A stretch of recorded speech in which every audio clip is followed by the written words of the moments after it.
Hello, and welcome to another episode of Discussion with Simone on Philosophy. Today, we have chosen to discuss about another school of philosophy or school of inquiry, you might say, something which is not strictly a philosophical school, because there are some debates about that. It is called existentialism. If you don't know the definition, it is defined like this: that is a form of philosophical inquiry that explores the problems of human existence and centers around our experiences of thinking, feeling, and acting.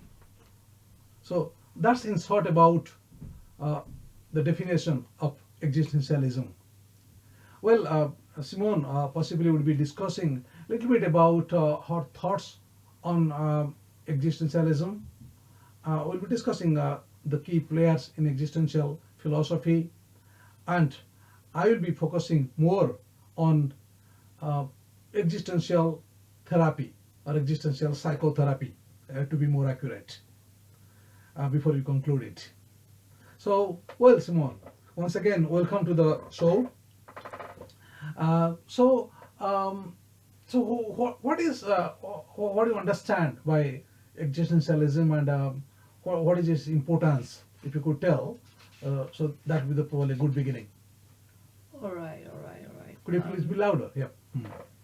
So, existentialism, it centers around the core belief that we have no purpose as humans, Mm-hmm. and we have to find that purpose ourselves.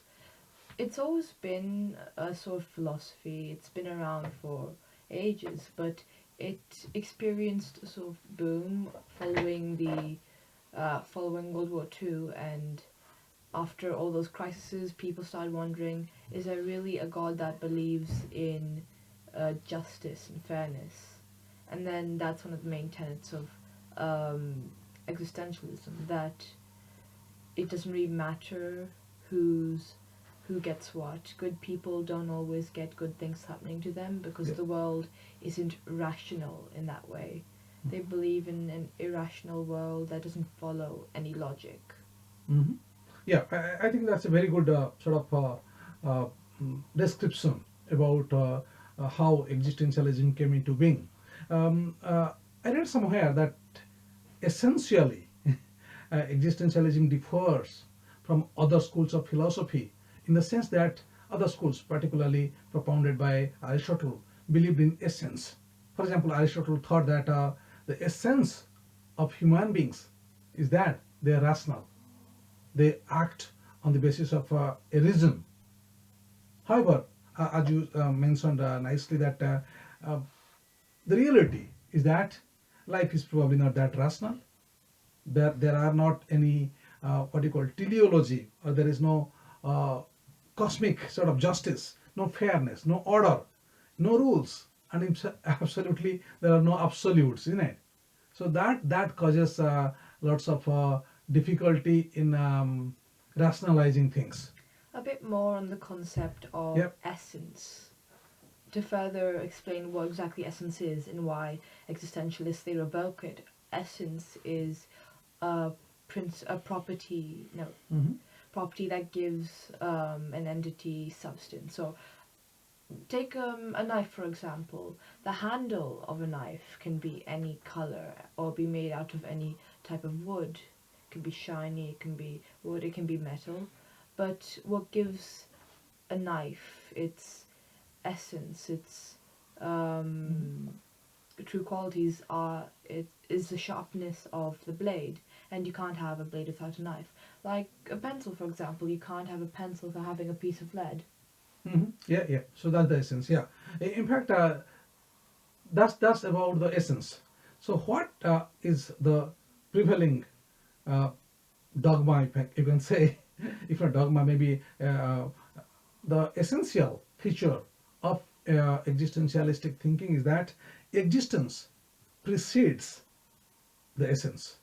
We have to be alive first. We have to have our existence first before we have the essence of things. All humans are born as a blank slate, and through your own experience, your Mhm. qualita, I think it's called, you experience the world around it.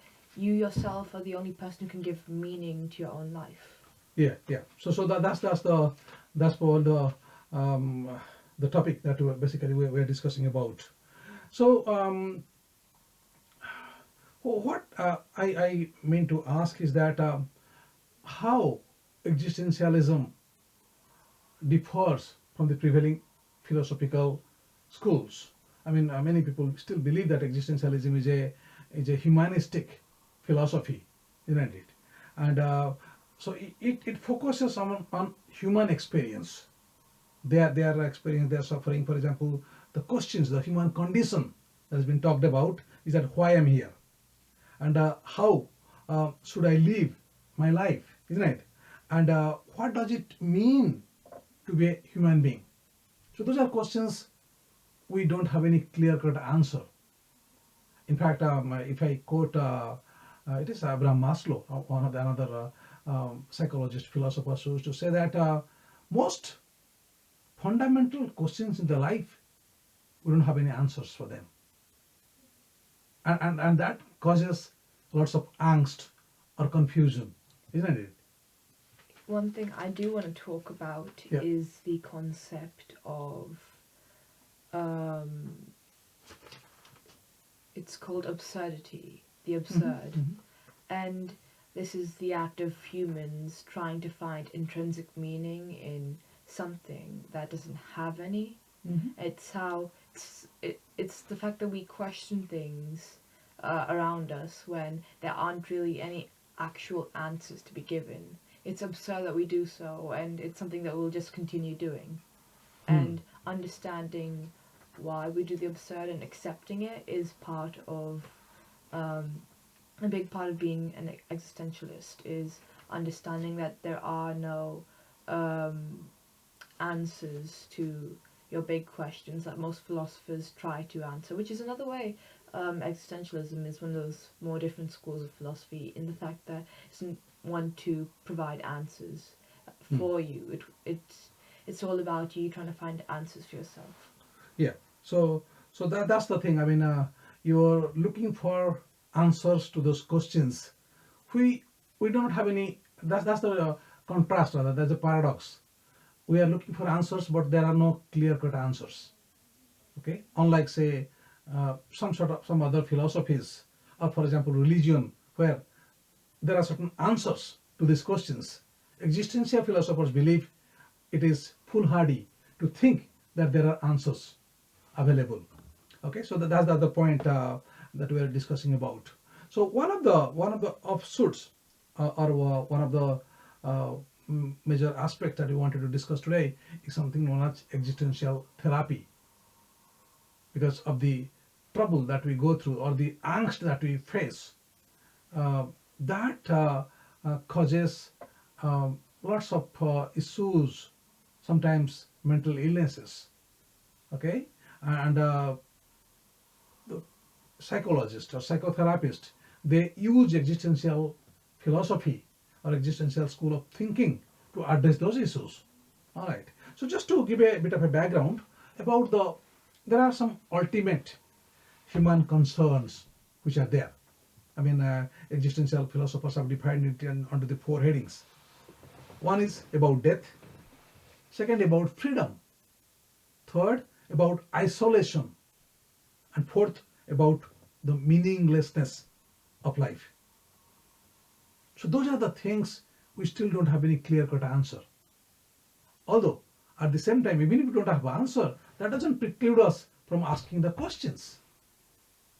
So very often people are disgruntled when they don't get the answer and they're forced to work or behave in a particular way that they are not supposed to behave or act.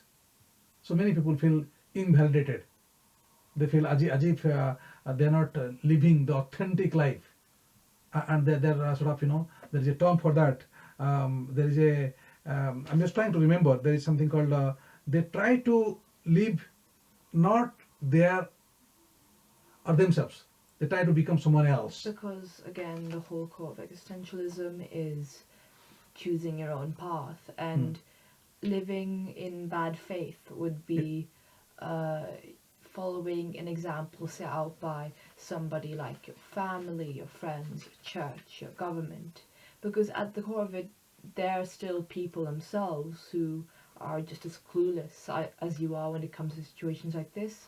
So trying to live their example is in bad faith, because it's their view of the world, their approach to it is informed by their experiences and not yours.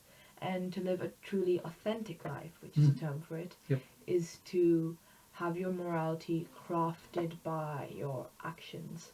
I think Jean-Paul Sartre. Sartre, he didn't really like the idea of, well, the amount of freedom we had. He called it awful freedom. Mhm. He believed Yeah. that we had too much decision making, and that thing horrified him, because essentially to truly live freely, or to live authentically, you'd have to create your own moral system, again based on the experiences you've gone through. And to Jean-Paul Sartre. Sartre, he found the notion of all of that terrifying. Yeah, yeah. I mean, in fact, good that you told about Jean-Paul Sartre. There are also few other major players in existential school of philosophy. Kierkegaard is another person. Franz Kafka is one of the major figures in existential Big writer philosophy. too. So also Nietzsche.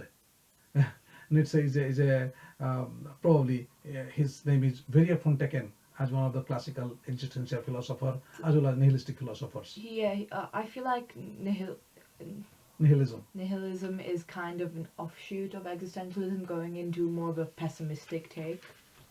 Yeah, yeah. I mean, there are some doubt about that. Some people confuse it with existential philosophy, because in both schools there is a negation of commonly held beliefs about that there is an answer to the question of human existence. All right. So coming back, that we are discussing about the four major ultimate concerns.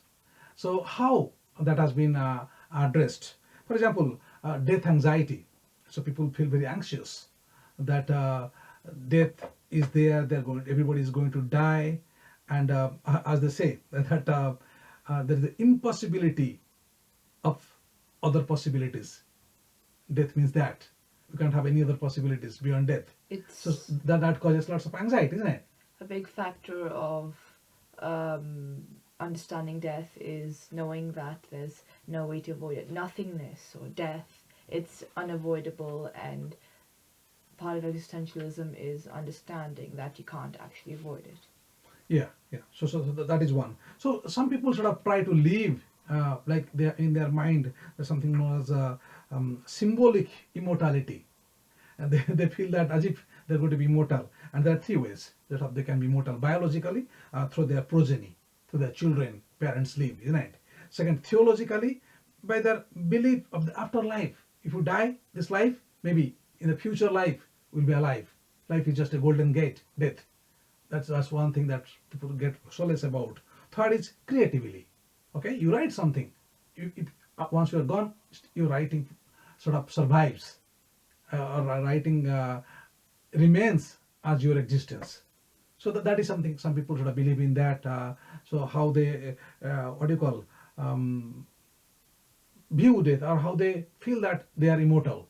Okay, the point is that we have to be familiar with death or its concepts to have a little bit of a little lessening of the anxiety. So that's basically what the existential philosophers talk about. The second is freedom. Freedom is probably what we're discussing about Sartre. He's the person who talked about we are condemned to be free. Freedom is there even if you don't want it. And with freedom comes a lot of responsibility to be alive. So that causes again another form of angst. The third, these feelings give rise to lots of isolation. Okay, and this isolation feeling is something that we feel that I have no one is, even if I'm in a crowd, I'm isolated with myself. So that is the thing people feel at certain stages of the life. And last but never the least is the meaning of the life. Basically, the most, in fact, Albert Camus told me, but meaning of life is the most urgent question of the life that remains unanswered. Okay, like the aim of everybody, as sort of viewed by the existential philosophers, is to be self-actualized at the end of the day. And probably Abraham Maslow is one of the philosophers who talked extensively about that self-actualization, his hierarchy. We must become who we are.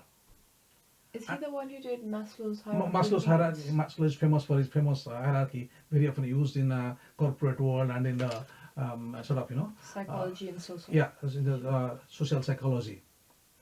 So, in short, if we come to existential therapy, it essentially means that there are existential angst or those ultimate concerns about death, freedom, isolation, meaninglessness of life. However, and that gives rise to a crisis known as existential crisis. We use existential philosophical stance like human freedoms. There are a lot of attributes that we discussed, and existential philosophy gives us some tools like we still have a choice to choose what we want to become. All right. So using these principles in therapy by certain ways, like in which the clients they consciously define themselves.